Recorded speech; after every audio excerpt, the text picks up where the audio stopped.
Bom, eu sou o Leandro, estou cursando a disciplina do professor Nakamura e a Fátima. E, bom, só me apresentando novamente, sou engenheiro mecatrônico da Poli e estou fazendo mestrado na engenharia mecatrônica também. E meu orientador é o professor Fabrício. E deixa eu só contextualizar um pouco do meu mestrado, né? Então, o que seria um sistema SCADA, né?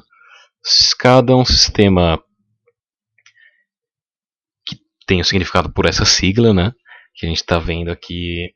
Mas qual que é a funcionalidade dele, né? Então, eu tenho ali a minha fábrica, o meu centro de distribuição, enfim, algum grande processo de sistema produtivo, né? E vou ter ali os sensores, sensor de temperatura, posição, pressão. Da mesma forma, vou ter ali atuadores, robôs, motores, bombas. E o PLC é nada mais do que um computador industrial que vai gerenciar essas informações. Então, muito provavelmente vai estar colhendo dados de sensores, usando esses dados para fazer instruções ou movimentações nos meus atuadores, que podem ser motores elétricos, pneumáticos, enfim. E o que seria o supervisório? O papel dele, ele é uma interface que eu vou conseguir representar de modo simplista uma lógica de funcionamento. Então, é uma interface que eu vou conseguir ver. Meu atuador está ligado ou está desligado. O meu sensor de temperatura está colhendo qual dado. E o meu projeto de mestrado seria um sistema SCADA para uma indústria 4.0, né? Nada mais do que um SCADA moderno, né? Então, qual que é a situação do SCADA atual?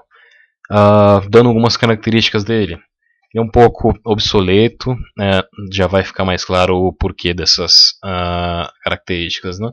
Então, as animações deles são de cores simples. Muitas vezes o processo não fica claro, né, o que está se passando naquela tela. A tela é 2D, então eu tenho às vezes um delay muito grande, então às vezes alguma coisa acontece no meu sensor até essa informação ficar visualizável, digamos assim, no meu supervisório. Isso pode ter questão de minutos, né? E às vezes isso pode ser importante ou não, esse delay, né? E o que às vezes é bastante complicado é você criar esse ambiente adequado para colocar um supervisório. Então, às vezes, até as marcas mais famosas, né, de PLC, Rockwell, Siemens, Schneider, o que esse supervisório, que seria um desktop, talvez um notebook até, dependendo da especificação, né, ele precisa ter uma configuração compatível com o sistema, ou melhor, o software que vai estar sendo esse supervisório. Então, já até tive a experiência de ver alguns manuais de instalação de supervisório. Ele tem descrições do tipo: bom, este software é compatível com Windows 7 Professional, mas o Windows 7 Home Edition já não funciona. E, dentre outras coisas, a sequência de passos de instalação: instalar o Windows Professional, desabilitar atualizações, porque aquele supervisório foi criado para a versão padrão daquele Windows Professional. Se ocorrer alguma atualização do Windows, pode ser que o software já não seja mais compatível. Então, uma das recomendações é desabilitar atualizações automáticas do Windows nesse processo de instalação, né? Então, nesse ponto, o SCADA atual ele é muito engessado, digamos, né? Ele não permite quase nenhuma flexibilidade em termos de sistema ou ambiente, né? Plataforma, enfim. Então, só para ilustrar, esse seria um SCADA atual. Então, tem aqui uma interface gráfica, sempre uma tela 2D. Então, o que eu queria até enfatizar aqui, né? Percebe que esse é um processo, ou seja, um setor de uma fábrica.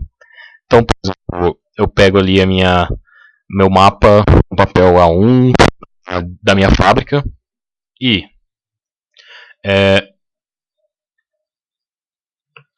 o que eu consigo fazer? Divido em setores, né, que vão ser as minhas telas do supervisório. Então, perceba que essa é somente uma das telas que representaria a minha fábrica. Então, aqui eu tenho um motor que eu consigo ilustrar o funcionamento desse motor atrelado a esse ventilador. Aqui, por exemplo, muito provavelmente esse azul claro já é uma interface ligada a um sensor que analógico, provavelmente, de tal forma que se esse azul estiver no máximo aqui desse tanque, é sinal que eu estou com o meu sensor dando algum aviso importante, né? Ou seja, eu estou quase enchendo a capacidade desse tanque. Então, entre outras animações, dependendo se o motor estiver ligado nesse ventilador, esse ventilador pode girar. Então, esse é um pouco o escada atual. Eu tenho até uma outra tela. Essa é uma outra tela que eu represento. Eu tenho aqui um tanque e tem um motor. Então, aqui que é esse processo, né? Uma esteira que eu tenho alguma mistura aqui que provavelmente vai ser processada e despejada aqui, caída numa esteira. Essa esteira ela está atrelada a um motor que vai movimentar. Então, dá para perceber até que visualmente, até uma opinião particular minha, esse é um sistema escada que, se vou colocar uma indústria para funcionar hoje, esse é o que eu adquiro do mercado. Então, até fica um pouco um contraste, né? Hoje que a gente tem grandes interfaces em smartphones, tablets, eu tenho essa interface para um sistema escada que parece Windows 95, né? Essa estética. Então, fazendo contraponto, né? Qual que seria então as características de um sistema escada para uma indústria 4.0? Na indústria 4.0 é um pouco a nomenclatura que tem se usado para essa quarta revolução industrial, né? Então, uma das grandes novidades deve ser um ambiente 2D, como a gente já tinha visto, provavelmente melhorado, com um editor mais visualmente agradável, né? Como também ambiente 3D, né? Que é aí que pode entrar um pouco da realidade virtual e melhorar essa interface, melhorar esse monitoramento, né? Então, outras questões bastante cogitadas. Então, em vez de eu ter todos os meus dados numa nuvem, todos os meus dados numa máquina física, que só estaria acessível dentro do ambiente da fábrica, eu posso ter os dados na nuvem e até remotamente eu consigo acessar alguns dados, né? Então, pode até ser feito esse questionamento. Bom, alguns dados na nuvem, alguns na máquina física, e daria para fazer um pouco dessa análise também, né? Então, uma grande outra facilidade é, uma vez que os dados estão na nuvem, teria que ter um controle de segurança, né? Mas essa informação poderia estar acessível, por que não, em smartphones, tablets ou notebooks remotamente, né? Não necessariamente dentro da fábrica, né? E uma maior flexibilidade com relação ao sistema, como eu comentei, né? Então, que não tivesse tantas configurações ou ajustes para fazer a instalação, porque, por exemplo, essa instalação pode demorar até alguns dias, né? Dependendo de isso para fazer uma máquina apenas, né? Então, um outro grande destaque, né, que a gente deve comentar é que esse SCADA do futuro ele deve estar atrelado, ou melhor, um dos destaques dele deve ser o RFID, né? Então, o que o RFID vai permitir, né? O RFID é o que a gente tem em Connect Car, sem parar, que basta a proximidade para que ocorra a comunicação dos dados, né? Então, Eu não preciso de um leitor posicionado na frente do meu código de barras para que consiga ser processada aquela informação. Então, essa possibilidade de não estar necessariamente na frente do leitor permite uma auto-identificação, né, que é um termo bastante usado nos artigos, que através dele a matéria-prima ou o produto acabado, eles permitem ganhar essas características, né? Então, o Cardiel, ele define, bom, eu consigo o quem, o onde e o quando dentro da minha fábrica, né? Ou seja, naquele setor, qual foi o produto que passou por aquele processo, em que hora, e passou realmente por aquele processo ou foi por outra máquina, enfim, eu consigo ter uma grande rastreabilidade do meu processo com o RFID, né? E só fazendo um outro comentário, então aqui só quando a gente começa a estudar os processos dentro das fábricas, né? Então a gente tem aqui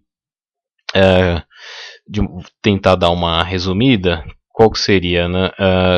O processo de projeto, por exemplo, construção de um avião, de um navio, é uma coisa muito especializada, normalmente sob encomenda, as pessoas ficam dedicadas naquela função, naquele trecho. No outro extremo, teria um processo contínuo, uma siderúrgica produz sempre o mesmo tarugo de aço, e até uma indústria automobilística estaria aqui nessa interface, né, entre processo de massa e processo contínuo, né, uma produção bastante em larga escala e quase de nenhuma variabilidade entre os produtos, né. E aqui bem no meio seria, bom, um processo de lote, né. O exemplo mais claro que a gente tem é indústria farmacêutica, né. Então, fez aquele lote com aquela substância, já num outro período faz um outro lote com alguma outra variação, enfim. Então, o que o RFID tem a ver com isso, né? O RFID, ele permite que uma única indústria consiga abranger esses 3 pontos aqui, ó. Lote, processo em massa e processo contínuo. E, ou seja, chegou meu produto para ser produzido, ele já vai ter um leitor RFID, que já vai dar a direção daquela produção. Se ela for por lote, deve percorrer um caminho. Se for processo contínuo, percorre talvez um outro caminho. Por que não? Isso permite um autogerenciamento da minha manufatura, né? Então, além de flexibilizar a produção, o meu RFID vai conseguir trazer o meu Process Control Plan, que nada mais é do que, bom, eu tenho todas as informações necessárias para a produção daquele, desde a matéria-prima. E a partir do momento que eu tenho essa informação, essa receita, eu vou conseguir executar. Bom, a minha própria indústria vai ter a capacidade de executar isso, né, autonomamente. Então, qual que é o objetivo desse trabalho? Né? Um ambiente virtual 3D que represente máquinas, processos, pessoas, matéria-prima e que seja navegável. O que isso vai permitir? Como eu disse, eu tenho aqui o meu sistema SCADA atual, ele permite que eu olhe apenas um trecho da minha fábrica. Minha fábrica às vezes tem 10 telas diferentes, é um pouco difícil de conseguir monitorar essas 10 telas. Eu tenho que o usuário, às vezes, observar tela por tela. Às vezes é possível configurar um alarme. Então, por exemplo, se um sensor atinge a capacidade máxima desse tanque, dispara um alarme para o usuário. Mas, caso contrário, que não faz sentido eu ter alarme para tudo, né? Só para casos críticos. Então, alguns ajustes que não sejam urgentes, eu tenho que realmente navegar tela a tela. E isso pode ser maçante, pode ser ineficiente. Então, qual que seria aqui essa proposta? Né? Um ambiente 3D, de modo que a gente consiga monitorar também a minha indústria, olhando de uma maneira global, né? Ou seja, um ambiente 3D. Então, a proposta não seria substituir o ambiente 3D, 2D, desculpa, mas sim uma nova vista, uma vista 3D, de modo que eu consiga observar melhor o meu processo, entender ele. Então, até se o meu processo tiver variabilidade, como está explícito aqui, de lote para massa, para contínuo, que essa interface 3D facilite essa visualização de tomada de decisão de processo. E num processo mais futuro, né, que esse ambiente, essa interface 3D possa realmente ter uma interface com sensores, máquinas e esses leitores RFID. Então, qual foi a ferramenta que eu usei? O Unity, que é uma ferramenta, na verdade, de fazer jogos de videogame, né? Tanto celulares, telefones, tablets e computador também. Então ele tem uma biblioteca muito rica, tem cursos online e é parcialmente free, né? Então, até certo ponto ele tem recursos muito acessíveis e a partir de certo ponto, preciso de uma programação desse tipo ou uma biblioteca que execute um programa dessa forma, aí já teria que ser a versão paga, né? Então, uma grande vantagem do Unity é que ele é flexível. Então, escolhi um mesmo programa, o mesmo joguinho, eu posso fazer uma versão para iPhone, uma versão para Android. Eu escolhi a versão HTML, por ser uma questão de a mais flexível que a gente consiga executar, né? E só um outro parâmetro, na animação vocês vão observar que tem alguns cubos, né? Uns cubos de escuro. Esses cubos são, na minha fábrica, eu tentei representar isso, né? Como os pontos de leitura do RFID. Então, essa é a bibliografia. Aí eu já vou mostrar então o programa que criei para vocês. Então, estaria aqui, né? Então, como eu disse, HTML, controlo com o direcional. Então, veja,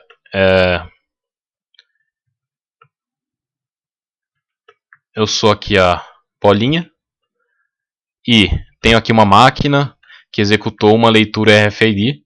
Então, tinha um sensor atrelado ali na posição da máquina. Depois, o meu produto veio para essa posição na fábrica, passou por essa prensa, fez outra leitura. Então, veio aqui para a balança antes da saída, fez uma outra leitura.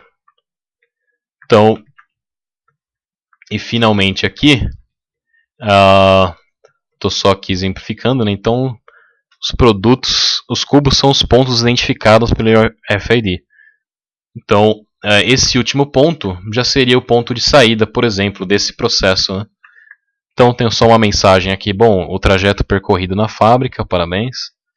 E até tinha algumas outras funcionalidades, né? Então, essa aqui seria só uma empilhadeira que descartaria o meu, ou melhor, despacharia o meu produto acabado, né? Então, esse foi o meu projeto para essa disciplina. Espero que tenha sido interessante. Obrigado e até a próxima.